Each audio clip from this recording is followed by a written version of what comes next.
Esse vídeo é uma ajuda para os pais e para as crianças. Nunca se vendeu tanta bicicleta quanto nesse momento do isolamento social e talvez seja uma ótima oportunidade mesmo. Agora, a grande dificuldade de comprar uma bike infantil é que existem duas categorias bem distintas. Uma são as bicicletas que são brinquedos, na verdade, e que duram muito pouco, peça de plástico, e as crianças acabam não tendo prazer em andar porque elas não conseguem andar, elas não conseguem frear, a geometria da bicicleta, que é como o quadro é desenhado, não é adequado. Então, e existe a outra categoria, que são as bicicletas que são mais bem pensadas para que as crianças consigam se divertir.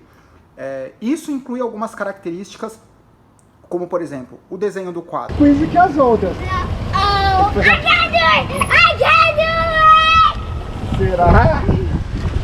Será? Oh!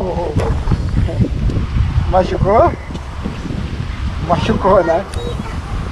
É aquela batidinha que dói muito, não é? I told you. Esse é muito exclusivo. Mas para não ser muito específico, quais são as características que a bicicleta tem que ter e quais você tem que tomar cuidado para ter certeza de que você não está comprando só um apelo e não uma qualidade? Primeiro, em relação ao freio.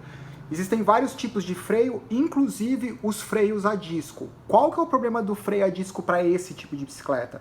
Em geral, eles vão colocar um modelo muito simples, com um cabo que talvez não funcione direito e é muito pesado. Lembra que para criança, peso não está relacionado à performance, está relacionado à proporção peso da bicicleta e o peso da criança. Proporcionalmente, essa bicicleta do Matheus, ela é muito pesada em relação ao peso dele. Então tem que tomar cuidado para você não ter uma bicicleta muito pesada, porque senão a criança não consegue se divertir.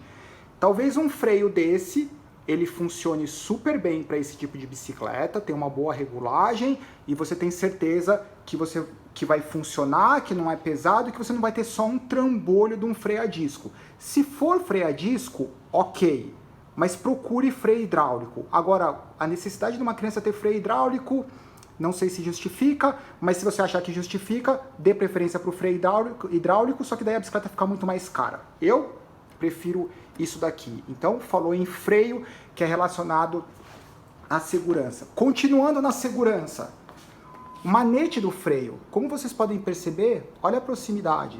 Então você tem que ter um manete de freio que você tem regulagem, que é esse parafusinho, que ele aproxima ou afasta o manete. Então a mãozinha da criança é pequenininha, ela consegue ter acesso ao freio. E como vocês podem perceber, alumínio e não plástico, porque o que acontece com o plástico flexiona, então assim, o plástico cede, mas não freia. Então, manete de alumínio com regulagem.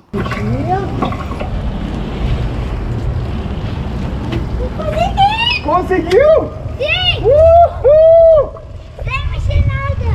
Sem mexer nada?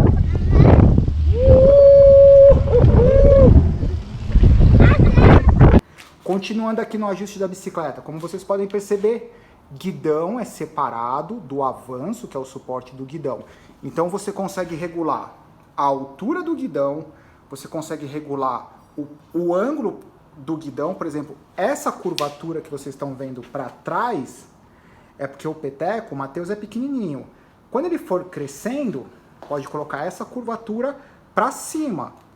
Ou se a criança é grande, para frente. Então tem várias regulagens aqui que são super importantes para você conseguir colocar a criança pedalando bonitinho. Em relação ao selim, que tem esse ajuste rápido, porque nem sempre a altura do selim está relacionada à altura ideal da pedalada, e sim uma questão de segurança, da criança conseguir colocar o pé facilmente no chão. Então é bom ter um ajuste rápido com blocagem, porque daí você consegue variar a altura de acordo com o que você está fazendo com a criança. Segura ali com uma mãozinha, ó. Aí. Será que você consegue sair sozinho aqui, ó? Calma aí que eu tô no caminho, né? Segura ali com uma mão, com a mão. Aí. Calma aí. Segura com o freio. Segura. Fica com a perninha bem firme. Esse pezinho aqui mais pra frente, assim, ó. Não. Dá a volta, dá a volta. Aí, aqui assim, ó. Tá vendo? Daí você faz com a mãozinha e vai. Vai.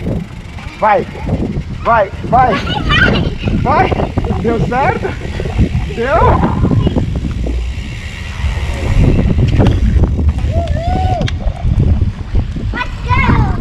Em relação a ter marcha ou não ter marcha, eu acho que ter marcha é uma boa opção, não é um requerimento, mas principalmente se a criança estiver andando num lugar que tem bastante inclinação, ou que ela já sabe andar bem, que já é a segunda bicicleta, eu acho que vale a pena ter marcha. Como primeira bicicleta, eu acho que não vale a pena. De novo, peça de alumínio e não câmbio de plástico. Se colocar aqui câmbio de plástico, ele só vai ficar de enfeite, porque depois de 1, 2 meses ele não funciona mais. Eu só compraria com marcha se for a segunda, terceira bicicleta da criança. Geralmente é o grip shift, né, que é esse sistema aqui, que ele é mais fácil de trocar para a criança. Aquele com o dedão, nem sempre a criança tem força para fazer, a não ser que seja uma alavanca específica para a criança. Em relação ao pneu, super importante. Esse aqui é um pneu que ele é mais larguinho, tá vendo? E o que dá para fazer é brincar com a calibragem do pneu, deixar mais murcho ou mais cheio, porque daí você consegue deixar a bicicleta mais confortável. Como vocês podem perceber, essa bicicleta ela não tem suspensão. Porque geralmente as suspensões para essas bicicletas, elas não funcionam direito. Então você carrega o peso de uma suspensão, de novo, não é uma questão de performance, é uma questão de relação. Peso da criança, peso do equipamento. A suspensão dessas bicicletas, geralmente elas não funcionam. Então você carrega um peso imenso, pesa 2, 3 vezes isso e ela não funciona. Então se você optar por uma bicicleta que tem suspensão, que você compre uma bicicleta com uma boa suspensão. E isso vai ser caro.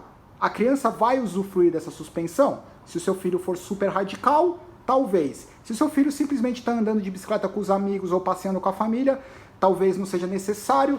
Então, tenha certeza que é um pneuzinho, essa aqui é uma Aro 20, com pneu 2.1, então se ele for andar num lugar que é mais irregular, eu deixo o pneu bem murcho, se ele for andar só no asfalto, eu deixo um pneu um pouco mais cheio. Como vocês podem perceber, todas as peças são de alumínio, não tem peça de plástico, e é isso. E ela também tem entrada para freio a disco, se em algum momento ele ficar super radical e eu achar que vale a pena, daí faz o upgrade na bike de criança, né? É engraçado. E também dá para colocar suspensão. Então por isso que eu optei isso daqui, porque é uma bike que tem ótimo ajuste e ótimas opções para mudar e deixar ela ainda melhor. E eu acho que é uma bike bem bacana. Isso é só um exemplo. Essas características que eu disse, elas podem ser aplicadas em qualquer bike. É isso. Espero que isso ajude a vocês comprarem a bicicleta para os seus pequenininhos. Ou se você é tio, madrinha, padrinho, vô, vó, é nessa linha que vai dar presente, hein? Não vai me comprar aquelas porcaria de plástico, pelo amor de Deus. Dá uma bicicleta bonitinha para sua criança. Abraço.